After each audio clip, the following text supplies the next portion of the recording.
안녕하세요. 크립토 노마드입니다.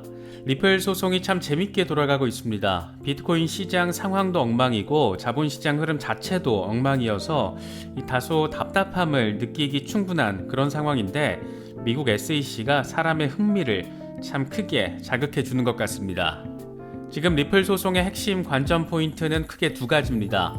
먼저 소송 일정인데 이건 법원이 리플과 SEC가 합의한 약식 재판 일정에 제동을 걸면서 한 달 이상 앞당겨진 상태입니다. 양측 합의에 따라서 12월 20일 약식 재판 브리핑 종료 일정으로 법원에 보고가 됐지만 법원이 이걸 한 달 이상 앞당겼습니다. 일단 리플 측의 주장이 조금이나마 반영된 법원의 결정이다, 이렇게 평가할 수 있습니다. 또 하나는 이른바 흰먼 스피치로 상징되는 SEC의 내부 문건 공개 여부입니다. 법원은 지금 이걸 제출하라고 두 번에 걸쳐서 명령을 내린 상태입니다. 첫 결정이 나온 게 1월이었고 이때 SEC가 공개 못한다, 이렇게 항소 의견을 낸 것에 대해서 4월 들어서 다시 한번 사라 넷번 판사가 공개 명령을 재확인했습니다.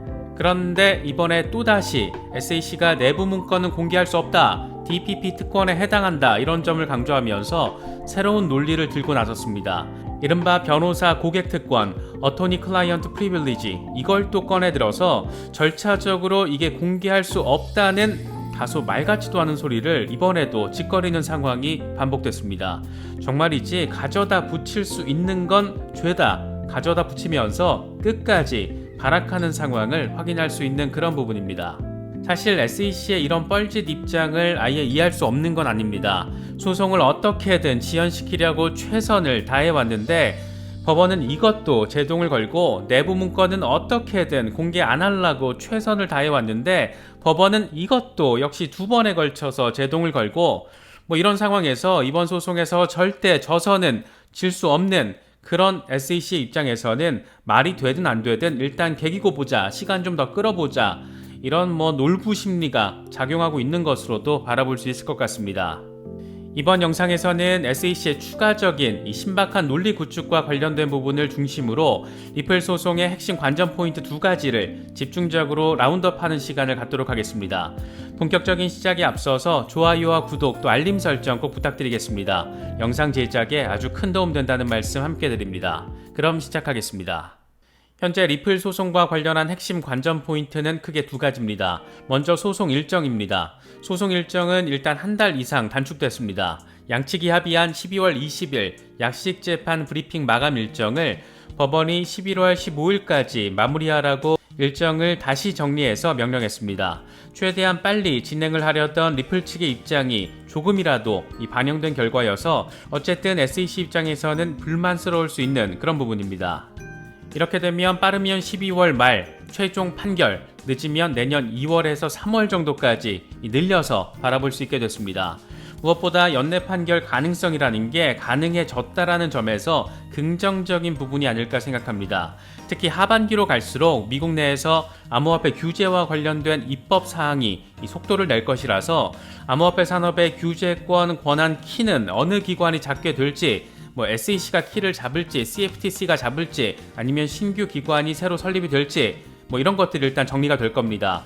또 암호화폐의 속성을 어떤 기준을 통해서 이 상품과 증권으로 나눌지, 이런 기준들, 법적 기준 등이 방향을 잡을 가능성이 매우 많이 높습니다.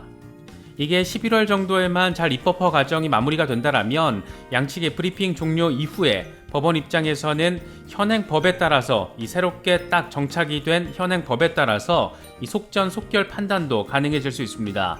진짜 XRP 홀더 입장에서는 연말 크리스마스 선물로 리플 승소라는 이런 상황 어쩌면 가능할지도 모르는 그런 지금 상황이 벌어지고 있는 겁니다. 또 하나는 SEC 내부 문건 공개 이슈입니다. 이건 양측이 약식 재판 브리핑을 진행하는 과정 내내, 그러니까 11월 15일까지 계속해서 핵심 쟁점으로 거론될 가능성이 높습니다. 우선은 이걸 공개할지 여부, 이 공개 여부를 놓고 지금까지 그랬듯이 치고 박을 것이고, 다음으로는 그 내용을 공개가 됐다라면 그 내용을 어떻게 적용하고 해석할지를 놓고 또 한바탕 난리가 펼쳐질 가능성이 매우 높습니다. 지금 SEC가 내부 기밀 문건에 해당한다라면서 DPP를 주장하며 비공개로 버티고 있는 아이템의 상징, 바로 흰먼 스피치로 불리는 윌리엄 흰먼 당시 기업금융부 국장, 이 나쁜 새끼의 멘트입니다. 이 양반이 이더리움은 증권이 아니다 이렇게 공개 발언을 한 2018년 당시에 이 스피치 내용을 담고 있는 이메일 초안, 이걸 공개할지 여부가 지금 핵심입니다. 리플 측은 왜 XRP는 증권인데 이더리움은 증권이 아닌 거라고 한 거냐, 이걸 명확하게 규정하기 위해서 힘먼 스피치 이메일 초안 등 SEC 내부 문건을 공개해서 면밀하게 검토해야 한다 이렇게 주장해 오고 있습니다. 이와 관련된 법원의 입장은 아주 명확하고 일관적입니다. 사라 네폰 판사는 이미 지난 1월 13일 힘먼 스피치 이메일을 비롯해서 제3자 회의록 등 다른 문서들 모두 제출하라고 명령했습니다. 이게 SEC의 DPP를 무력화시키는 것이어서 당시 명령이 나왔을 때도 시장에 상당히 산뜻한 그런 충격을 안겼던 이슈였습니다. 당시 법원이 이런 결정을 내린 것은 SEC의 자가 당착에 따른 그런 결과로도 바라볼 수가 있습니다. 원래 SEC는 소송 1단계 팩트 디스커버리 때만 하더라도 이건 힘먼 개인의 의견이다 이렇게 주장을 하면서 이더리움이 비증권이라고 SEC가 공식적으로 밝힌 적 없다 이렇게 대응했습니다. 그런데 막상 내부 문건을 공개하라는 목소리가 법원 안팎에서 높아지기 시작하니까 SEC의 공식 입장을 담은 내부 문건이다, DPP에 따라서 보호받는 문건이다, 그래서 공개 못한다, 배째라, 이렇게 말을 바꾸는 모습을 아무렇지 않게 시전했습니다. 당시 SEC는 법원의 명령을 따를 수 없다라면서 재검토를 요청했고 다시 법원이 공개 명령을 내린 게 4월 중순의 상황입니다. 참 다행스럽게도 이때 SEC의 자가 당착적인 행태를 사라 네폰 판사가 이 공개 명령의 근거로서 함께 적시를 했다라는 겁니다. 당시 네폰 판사는 이렇게 판시했습니다.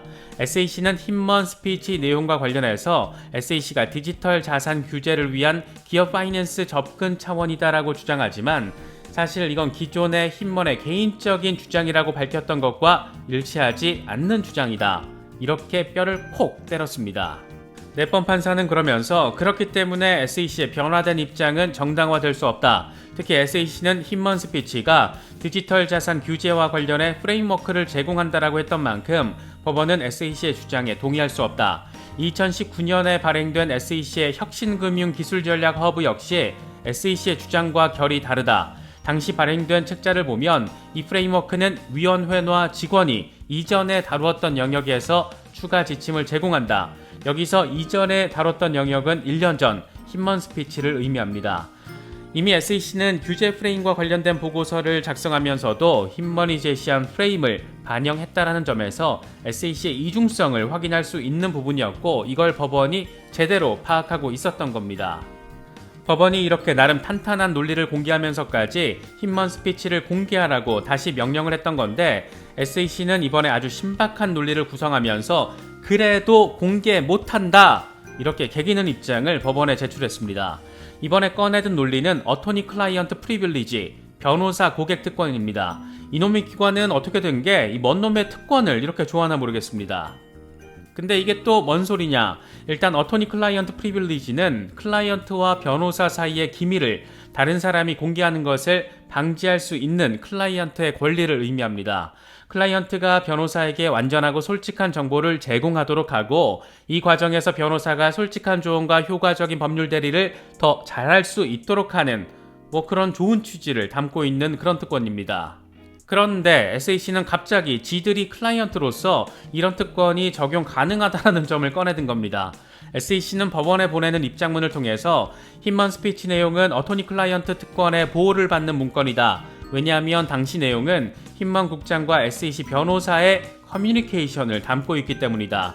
당시 SEC 변호인은 SEC의 권한 범위에 대한 이 법적 조언을 제공했는데 특정 디지털 자산이 투자 계약에 해당하는지, 그래서 연방증권법에 따라서 증권으로 바라볼 수 있는지 이런 것 등에 대한 내용이었다라고 밝혔습니다.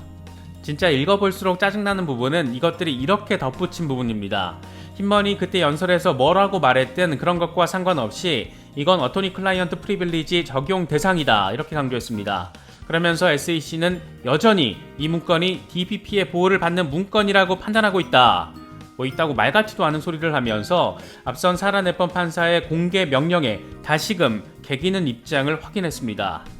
사실 이건 보기에 따라서 SEC가 진짜 이제 벼랑 끝에 와 있구나 이런 부분을 보여주는 것으로도 해석할 수 있을 것 같습니다. 이게 진짜 의미 있는 논리 구축의 일환이라면 이미 지난 1월에 이 첫 명령이 나왔을 때 반대 논리로서 제시됐었을 거기 때문입니다. 짱구를 굴리다 이런 이상한 논리까지 가져다 붙인 것에 가까운 모습으로 바라볼 수 있는 것은 힘머니 뭔 소리를 했던 상관없이 변호인이 법률 조언을 한 것을 그 내용을 일부 담고 있어서 특권에 해당한다. 이게 참 이해하고 싶어도 설득력이 너무 많이 떨어지기 때문입니다. 처음에는 힘먼 개인의 의견이라고 했다가 다음에는 SEC의 공식 의견이라고 했다가 그래도 안 먹히니까 이번에는 변호사와의 법률 검토 내용이 담겨 있어서 어토니 클라이언트 특권에 해당한다 이렇게 지금 주장을 하고 있는 겁니다. 사실 한국의 금융규제기관들도 욕이란 욕은 다 얻어먹어 가면서 거의 바보 취급을 당하고 있는데 미국 SEC가 하는 것을 보면 이 규제기관의 위상과 규제권의 실체가 얼마나 볼품이 없는지 또 중앙화된 권력이 의지하는 것이 얼마나 일관성도 기준도 줏대도 없는지 참 여러가지 많은 생각을 갖게 만드는 것 같습니다.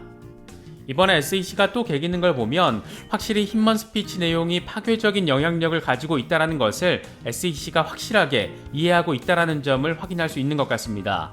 힘먼 스피치 내용 만천하에 공개되고 여기에 엘라드 로이즈만 SEC 당시 위원이 XRP는 증권이 아닌 것으로 보인다 이런 멘트에 대한 입증도 제대로 이뤄지면 사실 이번 소송은 소송의 전제 자체가 성립되지 않기 때문에 리플이 패소하고 싶어도 양보하고 싶어도 패소하기 어려운 그런 상황으로 지금 더 시간이 갈수록 구체화되고 있는 것으로도 바라볼 수 있지 않을까 생각됩니다. 리플 CEO가 공개적으로 소송 패소를 전제로 깔고 비즈니스를 성공적으로 아주 잘 진행하고 있다.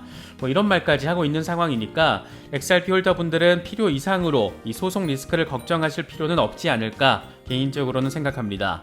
이런 부분들 잘 바라보시면서 대응하시면 더 좋을 것 같습니다. 이번에 준비한 영상은 여기까지입니다. 영상이 도움이 되셨다면 좋아요와 구독 또 알림 설정 꼭 부탁드리겠습니다.